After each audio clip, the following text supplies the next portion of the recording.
Well, good evening. Welcome to Thursday evening devotions from the kitchen table, where we've been talking about women of the Bible.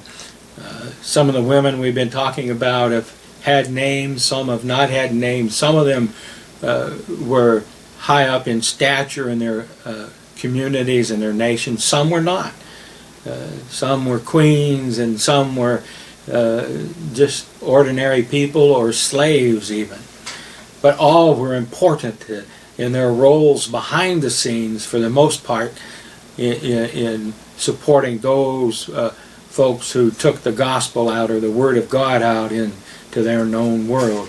Just as the way it is today, that people behind the scenes are so important in supporting those folks who take the gospel to our world, so that we can have the Word of God, just as those folks long ago were responsible for making it so we could have the Word of God.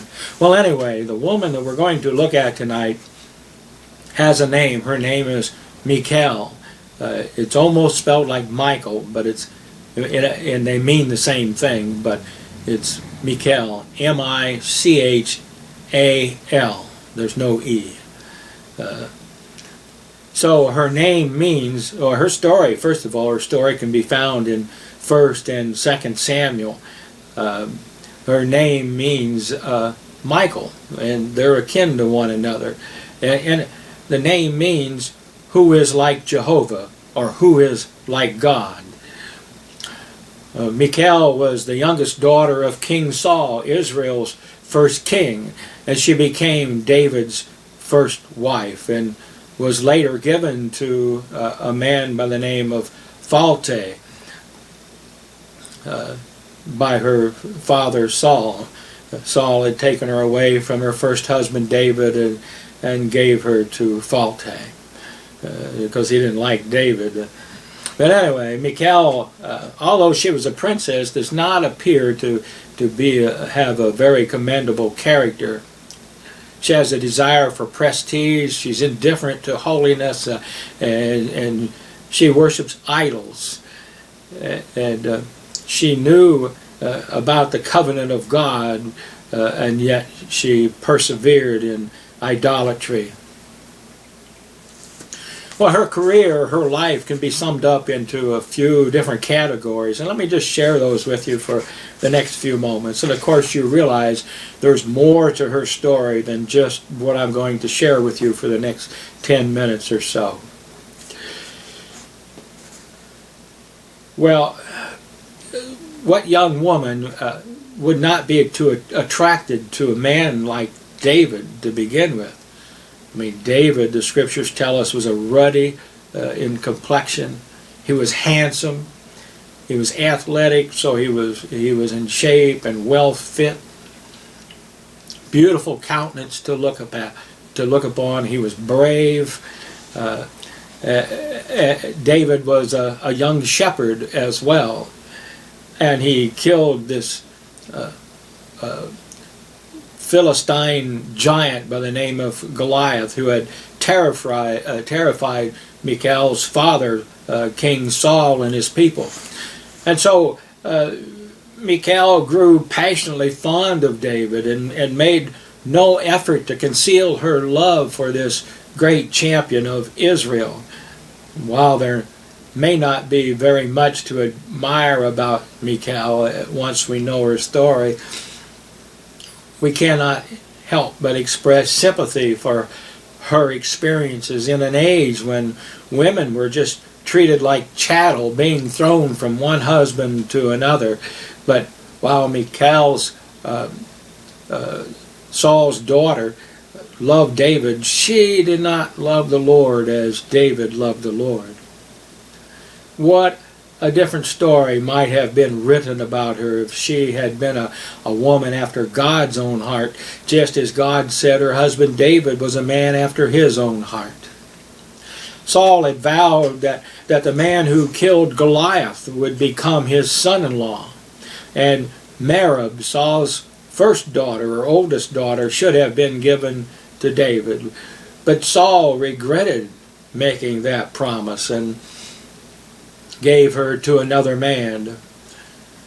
David was now a hero among the Israelites, and Saul's jealousy of him prompted him to devise a means whereby David would be slain by the hated Philistines, whom they were at war with almost continually. Learning of Michal's love for David, Saul asked as a dowry that was usually paid to the father according to those eastern customs. Saul asked for the dowry of 100 foreskins from Philistines. And so David went out to earn his dowry, and instead of collecting 100, he slew 200 Philistines and collected their foreskins and brought them back and gave them to Saul. And then King Saul was forced to give his daughter Michal to be the wife of the man whose death he'd planned. He planned to have that the Philistines would kill David, and it didn't work out for him. David had been victorious. Saul dared not go back on his word, and so he gave his daughter Michal to David.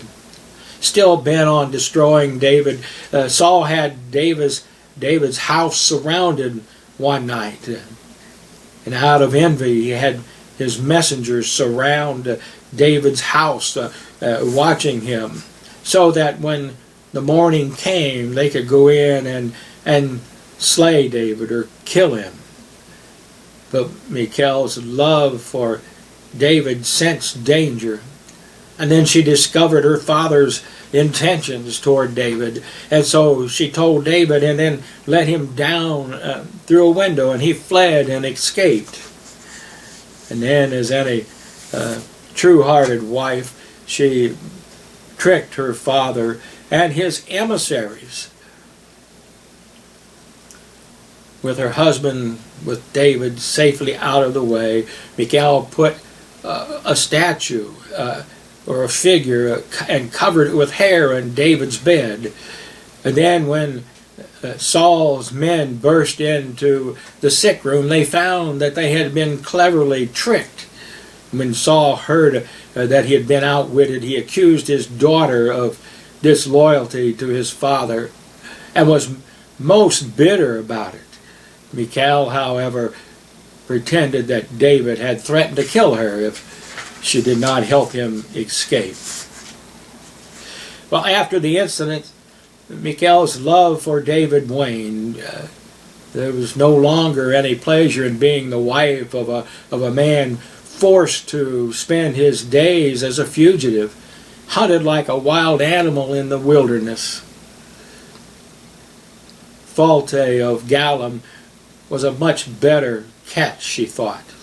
He was on his way to royalty, and she wanted to be a part of his court. So Michal became the wife of Phalti. Now, of course, this was an illegitimate union, seeing that David was still alive and was in no way lawfully separated from Michal as her husband. Now, that Phalti cared for Michal is proven by the way he followed her, weeping, when she decided to leave him for her former husband. With Saul's death, circumstances changed for David, whom God had already chosen to be king over his people. Michal and her husband Phalti were living east of the Jordan River.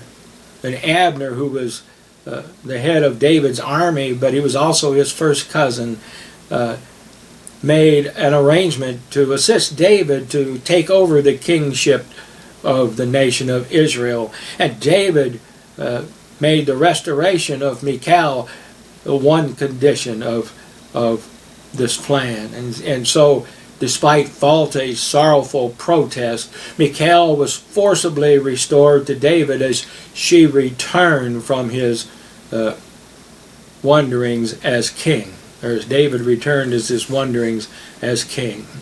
Now, evidently, David's passion for Michal was the same as it was at first. as his desire to claim her proves how he wanted her as his queen in Hebron. Well, in the closing scenes of this story between Michal and David, it's very moving. For what love Michal might have had for David turned to scorn and disdain. After making Jerusalem his capital, David brought the sacred Ark of the Covenant, the ancient symbol of Jehovah God's presence, to Moriah.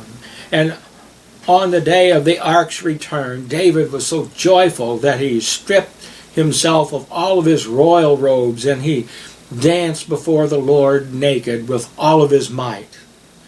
Michal watched from a window, and seeing David the king leaping and dancing before the Lord, she despised him in her heart. Although she had loved him and risked her life for him and his safety, she now abhors him for his loss of royal dignity. Her dignity was shocked by David's participation in such a demonstration. Nursing her contempt for Michal waited until David returned to the household, and when they met, she, with a biting sarcasm, revealing her self-pride and lack of sensitiveness to her husband, sneeringly said, "How glorious was the King of Israel today, who uncovered himself today in the eyes of the handmaids of his servants, as one of the vain fellows shamelessly uncovered himself." For her, there were no pious, affectionate feelings at the return of the Ark to Zion. And like her father Saul, he had no regard for the Ark of the Covenant. David, mortified by Michal's pride as a king's daughter, was curt in his reply to her.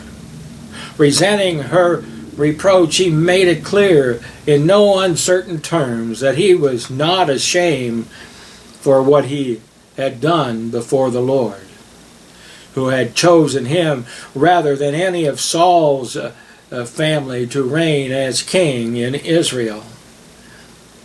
Michal had missed the essential significance of David's career, that in spite of all of his failures, he was a man after God's own heart, declared by God.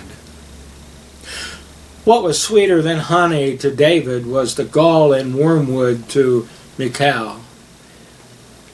At the despicable sight of David's dancing, she spat at him and sat back in her seat with resentment in her heart.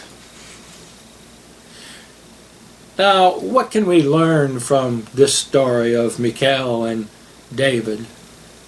Misunderstanding arose in their relationship because of a clash of temperament, outlook, and purpose.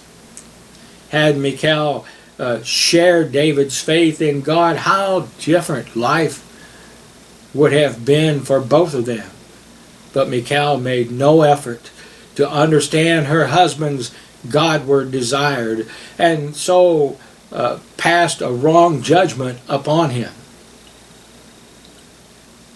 We need to be certain of a person's motive for their actions and attitudes before we condemn them. Furthermore, Michal loved David enough, she would have sought his forgiveness after he explained his demeanor before the Lord. She worshipped him when he was poor and unknown, and now that he's king, she despised him in her heart. And David realized that they could never love the same God. They could never love the same God. How different it is when husbands truly love their wives and wives sincerely reverence their husbands. They end up in a lasting, loving relationship for all of their time here on this earth. We can learn something from their relationship. Have a blessed week.